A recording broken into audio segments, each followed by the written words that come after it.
family is very absent here, largely because there's not a lot of Jews here, but also because, sad, boo-hoo. Can we get an ah? Oh, but I'm here, it's okay. And so I think it's important to talk a little bit about what and why is an anti-Zionist Jew. So first we'll start with the what. Who has seen The Matrix?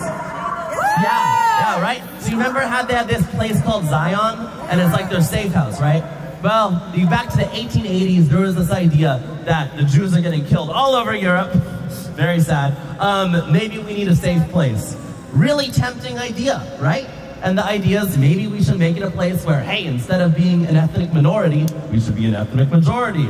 How can that go wrong? Well, obviously, it's a bad idea to try to make an ethno-state, but it's an understandable mistake back in the 1880s.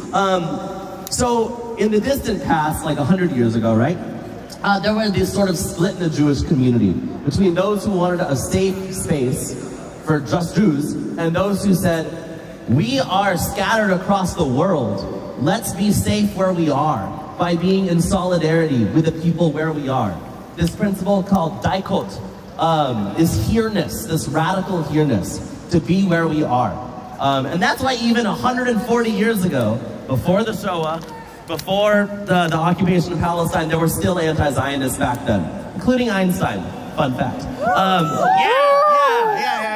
I'm also a theoretical physicist, anti-Zionist Jew, so a lot of appreciation for that fun fact. So in the recent past, there's also reasons to be anti-Zionist. Notably, a lot of Christian movements have this idea that once all the Jews go back to Israel, Jesus comes back and the apocalypse happens and everyone goes to heaven.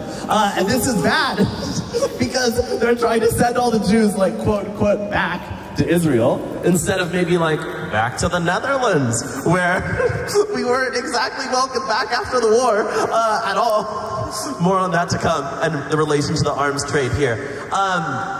It's kind of creepy. So maybe like 40 years ago, that was a good reason to be an anti-Zionist Jew, as well as the ongoing Nakba. Now, today, the reason to be an anti-Zionist Jew is because there is an active genocide happening in Gaza. People are being killed in tremendous numbers. 10,000. That's not even the most recent number. It's a shame 20,000. It's tremendous.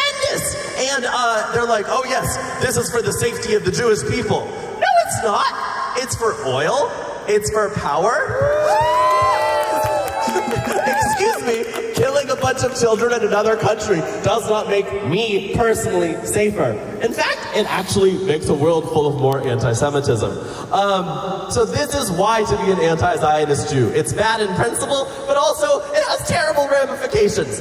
And it's a tempting idea, a safe space. We all deserve a safe space. But instead of investing time and energy to make Europe the place where many Ashkenazi Jews are actually indigenous to, safe for us, it's like, oh no, it's going to be far away where you're locked in eternal conflict, fighting our wars for us and dying in the process. That safety, nudge, nudge, wink, wink, and we'll profit off of it.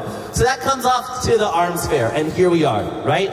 In Holland, at a exposition of military weapons that are being sold to be like, yes, let's do war even better and with even more bloodshed and with even better weapons. Like, okay, excuse me, but I'm having like some flashbacks here to like 100 years ago. No, 83 years ago. What happened 83 years ago? The Holocaust, where a lot of Dutch people collaborated with the occupying force, the Nazis. And boo, yeah, boo. But not only the NSBers, but there were also war profiteers, people who just turned a profit. People who are like, yeah, I don't really care, but I'll make a quick buck. And that's what comes to mind here. This is collaboration with an ongoing genocide again. And it's like, come on. Like, fool me once, shame on you. Fool me twice, shame on me. Like, no, this is just evil. War profiteering incentivizes war. What you feed grows. This is a law of nature. If you give a child candy every time they hit someone, They're gonna grow up to hit people a lot. And that's precisely what's happening now. So, I'm gonna come back to this, right? So Jews used to be 1/4 of the population of Amsterdam. It was a lot. It was 700,000 in Amsterdam. And we weren't really welcomed back here. We came back, we were handed bills for rent that we were supposed to pay while we were in concentration camps. We had our houses stolen, and sometimes they were given back, but usually not. And instead of making Holland a safe space, doing restitution, the answer was, let's spend money to send the Jews to fight another fucking crusade for the Holy Land on behalf of Christianity West. Like, this is terrible. It's a bad deal and it's evil. Okay, so, and indeed many Jews did go to Palestine, and that's what the name of the land is. I want to address this because I see a lot of misinformation about the chant, from the river to the sea, Palestine will be free. Palestine is the name of the land that has been there this whole fucking time. Shame! Shame!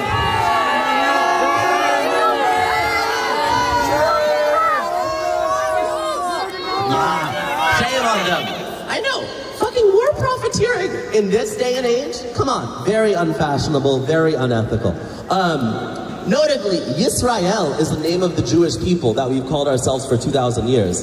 And then Israel is this awkwardly anglicized version of our people's name that is this name given to this attempt at a Jewish ethno-state to make us finally safe.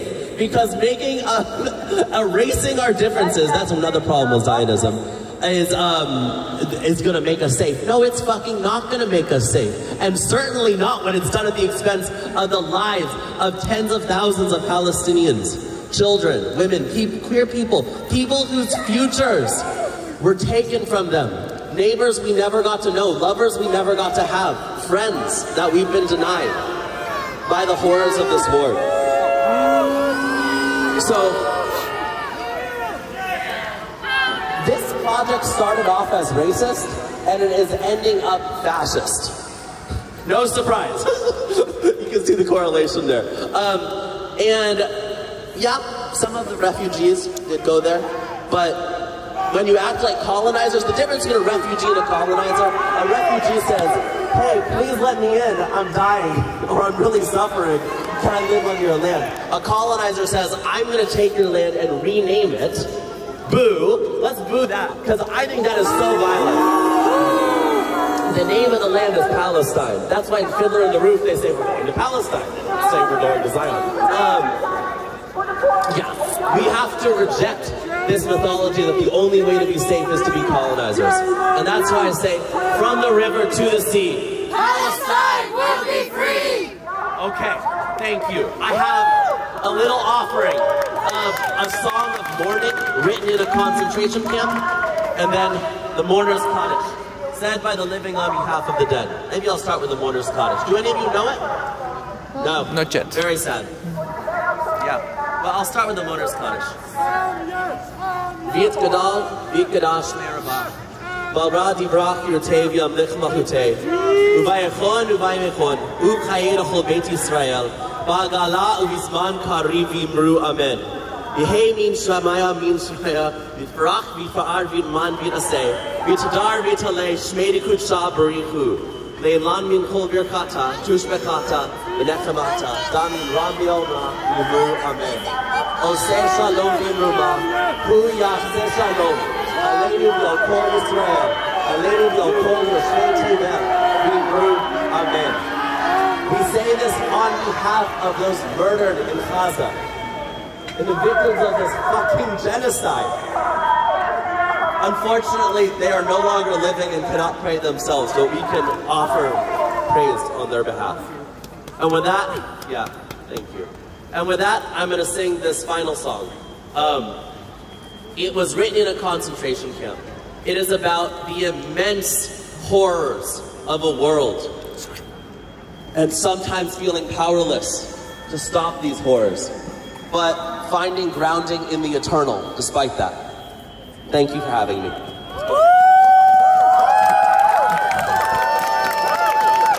goes like this.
My God, we pray that these never end. The sand and the sea, the rush of the waters, the thunder of the heavens, the prayer of the hearts, the sand and the sea, the rush of the waters, the thunder of the heavens, the prayer of the heart. Thank you. And to everyone, but especially my fellow Jews, we must resist Zionism. Healing doesn't happen by perpetuating the harm done to us to others. Healing happens by choosing to heal. Thank you.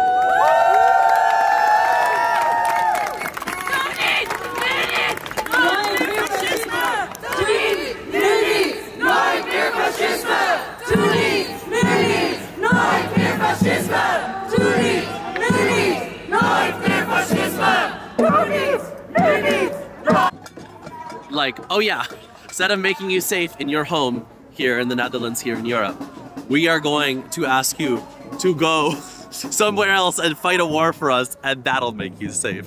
Trust us. Wow. It's more complicated than that. Yeah, so basically you're saying it's a trauma response and... Zionism is a trauma response, explicit. I have so much empathy for Zionists too. That's the difference, I think, between a lot of myself and other leftists is I have Zionist family. My last conversation with my grandmother, who died on October 25th, was on October 7th discussing this.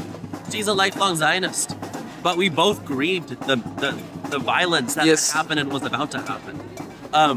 So because I know how to talk to Zionists, they're my family too.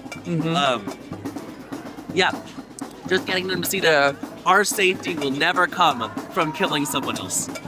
That's revenge. It's like, there's this great song, 6 Million Germans. I forget who it's by, this great Yiddish guy. And pretty much, there was this Jewish guy who's like, okay, 6 million Jews are dead, we have to go kill 6 million Germans to get poisoned in the water supply. Wow. That'll make everything good. That'll make everything good to you, right? It didn't happen, luckily. But that mentality is now in Gaza, is now in Palestine. Wow. It's just passing on the trauma. And that's not how the ending of the cycle works. You don't have to be all that emotionally intelligent to know that that's not how the ending of the trauma works. So how do you maintain the patience to talk to them? Because, you know, when they say, oh, there's no genocide, or Palestine did not exist, and these kind of things, I try to show them the facts, but then they just stonewall or they ignore. I don't think you really can as a non-Jewish person. Yeah. Is the hard truth of it. You don't have the buy-in. Because... The what? The buy-in. Because... What? The buy-in. Like, as a Jewish person, you do have the intergenerational trauma and can say, I feel this trauma two with you. Yeah. You bond over that, and then say, and what are we gonna do with it? Not use it to kill people. Yeah, and then they get into semantics. Also, it's hard because Zionism means something different to Jewish people. But I said at the beginning, right? Yes. That idea is a reasonable sounding idea. And what has it turned into? Fascism! So sad. So sad. Yeah.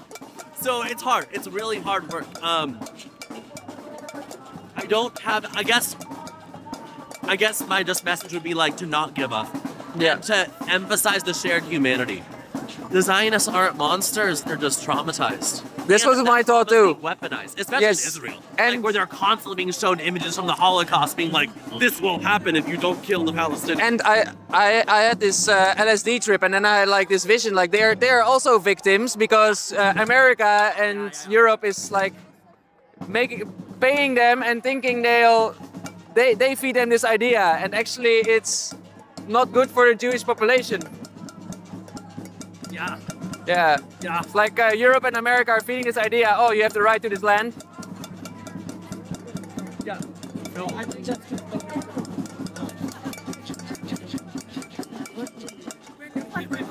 I must put this away. My grandma would be proud. Can you take a photo of me? Yes, sure. Because